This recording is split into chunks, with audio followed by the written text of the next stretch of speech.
Hey guys, it's your buddy the Texan Detector, and I've been getting a lot of questions on what kind of equipment you need to be successful in the metal detecting hobby.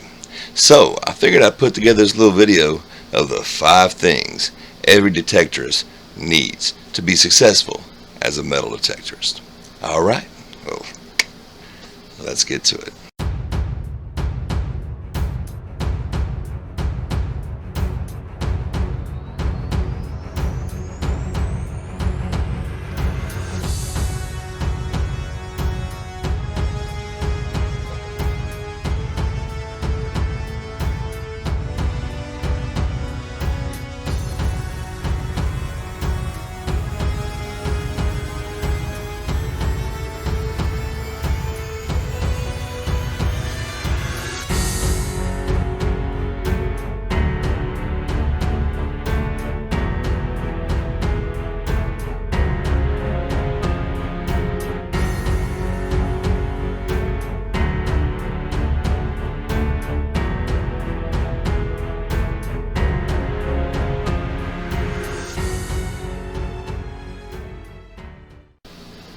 Well, the first thing you need if you want to become a metal detectorist, a person who detects metal, a person who searches for treasure, is a metal detector.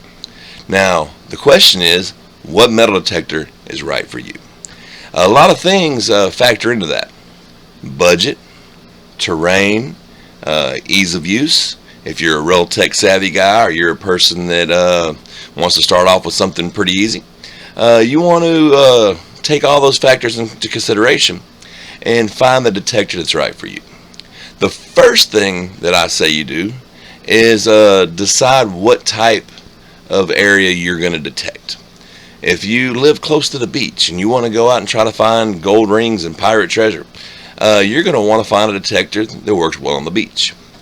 If you live somewhere where there's a bunch of colonial history and you're going to be out in the woods and whatnot, you want to find a detector that is more geared towards relic hunting.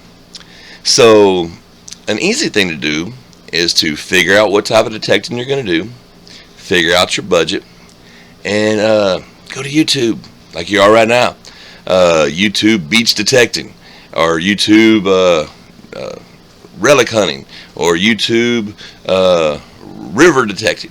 Whatever you're into or you're going to be into, pick a detector that's good in those conditions. Now, as far as budget, once you've decided what type of detecting you're going to do, you can do a lot of Google searches or YouTube searches for top 5 relic detectors within $500, or top 5 beach detectors within $300, and you'll get a lot of information. You'll figure out what detector is good for you. Now, my best part of advice in this is when you get a detector, get a name brand. Don't cheap out, because every name brand has some pretty entry-level detectors. Because if it comes down to where you find out metal detecting is not your hobby, maybe you're just not physically able, maybe you don't have the time, you just thought it was a good idea. If you get a name brand, you can probably get most of your investment back out of it on the used market. Hopefully that won't happen to you. Hopefully I'll see you out there digging holes. But like I said, the very first thing every detectorist needs is the right metal detector. Well, alright. The second thing you need is a pinpointer. Now, there's going to be some old fogies who are going to tell you, oh, you don't need a pinpointer, just grab a handful of dirt and wave it over your coil. Well, yeah, that'll work. But you're also going to tear up your plug, and you're going to leave a mess. It's going to take you a long time. And why be on your knees for 20 minutes looking for a target when in 20 seconds I can find it with my TRX? I think the White's TRX is the best pinpointer, being that they're kind of gone out of business. They're kind of getting hard to find. Garrett Carrot, XP makes one, MindLab makes one, Technetics makes one. As long as you get a major name brand, you should be pretty good to go. But you gotta have a pinpointer to enjoy the hobby, because nothing's worse than digging the hole and not being able to find the target. So my second thing on this list is a trusty pinpointer. Okay, the third thing you need is a digging tool, because it doesn't do you any good to get a beep with your detector if you can't retrieve the target out of the ground. Now remember, you want to always dig nice plugs and leave the ground as close to untouched as you can. Otherwise, you're going to make the whole hobby look bad, and you're going to get kicked off your permission. You're going to get kicked out the park, and you're going to get the next guy kicked out too for your mistake. So here's a couple of my digging tools. I have my trusty hand digger, my Dig Master by White's, and I have my groundhog shovel. Now, those are the ones I use. There's a lot of other great digging tools out there. I advise you not to cheap out, because when I started, I cheaped out and I had the little Fisker's knife, and it was nice because it was like 12 bucks and it's a lifetime replacement. Well, after I broke like the third one and almost cut my finger off with it, I got me something good. That was 3 years ago and I'm still using it. So, the third thing you need is a good digger. Alright, the fourth thing every detectorist has to have is a finds pouch. What good does it do to dig up that treasure if you don't have a pouch to put it in? Now remember, part of this hobby, your code of ethics, is you take all the trash you dig and dispose of it properly. So your pouch has to have enough room for the trash and the treasure. Now me personally, I don't buy the expensive dig pouches a lot of the other detectorists use. For one, it's a little too big and bulky for me, and for two, most of them hang open, and then I end up dropping my good finds in with the trash, and then it's just a crazy day.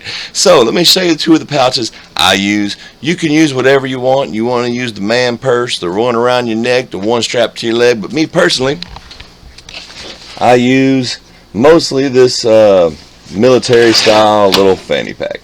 As you can see, it's not a really big one, but it does have a big pouch for your trash, a little pouch for your treasures, and then I got two little compartments on the front where I keep, this one I have a little magnifying glass, and this one I have a bottle of spray and a little toothbrush. Now this is great for detecting in the field or in the park or in an old home site, but if you want to detect in the water, it's not good, because when it's zipped up, it's full of air and it floats. That's where this one comes in.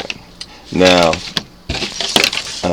this is not an advertisement for any of these products. This is just a pouch I bought because it was cheap on eBay. But as you see, and you can see I got a couple of finds in there still. It's got a mesh bottom and a mesh top. That makes it to where the water goes through it, and that way it doesn't float up and it stays down where it's supposed to be, around your waist. These are two of my pouches. Like I said, use whatever feels comfortable. I see a lot of people have the ones that's just strapped to one thigh. I see a lot of people with the strap, the little satchel, little man purse type. Hey, whatever works for you. Sometimes it's whatever you got. Use what you got until you get enough money to get another one. But hey, you gotta have one, so find you one, use it, and enjoy.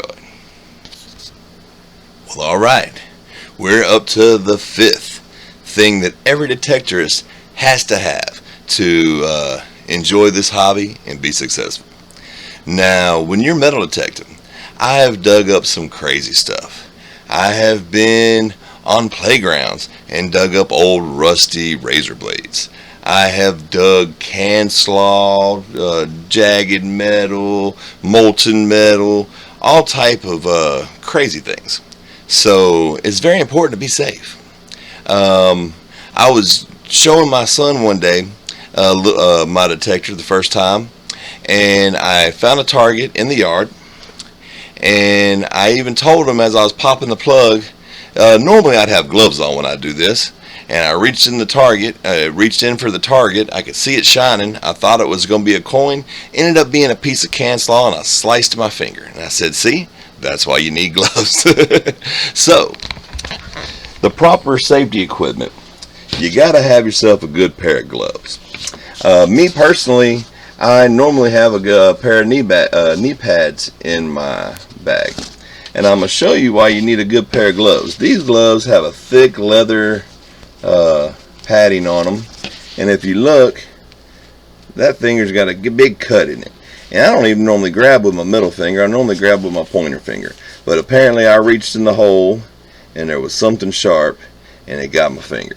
If I wouldn't have had this glove on, I'm guarantee you the skin on my finger ain't near as tough as this thick leather here. Now there's a lot of other safety equipment you might need depending on the detecting you're going to be doing. If you are detecting right out in the sun, maybe you need one of those big floppy hats. Maybe you need some sunscreen. You always got to have water. Water is always a must. But maybe if you're hiking in the woods and you're pretty far away, maybe you need a little medicine kit. I actually have one in my bag. I keep like Neosporin. I keep some anti-itch stuff, like if I were to get into poison ivy or something. I keep a few band-aids. You gotta have the right safety gear. Maybe if you're detecting in a wild river, and it's only chest deep, I'll be all right. No, maybe not. Maybe you need a life jacket. Just remember, think smart. It's a wild world out there. I don't want any of y'all getting hurt trying to find some treasure. You gotta have the proper safety equipment. So we've gone over everything. You gotta have a detector. You gotta have a pinpointer. You got to have a pouch. You got to have the safety equipment. So with those things, you're pretty much set up to be successful in this hobby. But I got some bonus features for you. I got number 6. I know I said it was only going to be 5, but I got number 6 just because I like you. The 6th thing you need to be successful in this hobby is patience. You're going to need a lot of patience. You're going to have to learn your detector. Those beeps and chirps and twerks and buzzes, they sound all neat, but when you're out in the field and you don't know what they mean, they can be pretty frustrating. They really can. I've been frustrated. I've seen people frustrated. I've been with people detecting and they just got so aggravated they wanted to go home. So you got to have patience. You got to learn your detector. You got to find the right gear. You got to find the right places to detect. And even once you find a place to detect, you have to be patient and look at the lay of the land to try and go back in history in your mind to what could have been there. You always want to look for like depressions where maybe an old building once stood, or where they tore out an old sidewalk, or where they tore out some old trees, or just maybe detecting places that other people didn't have the patience to detect. I found a barber dime in a city park because I knew other people detected. Matter of fact, there was another guy detecting while I was there. But I was patient enough to say, well, if everybody else detects here, let me go around by the tree line where these woods are and kind of push my detector a couple feet up in the wood line and see if I can get something that everybody else missed. And I did, and I was happy for it. So if you have patience and have the 5 things that I mentioned before, you will be successful in this hobby, and it will treat you good for years to come. And hopefully I see you out there digging some holes. Until next time, it's your buddy the Texan Detector. Happy hunting and stay dirty, my friends, because if you ain't getting dirty, you ain't finding nothing. And you ain't having no fun. We can't have that now, can we? Till next time.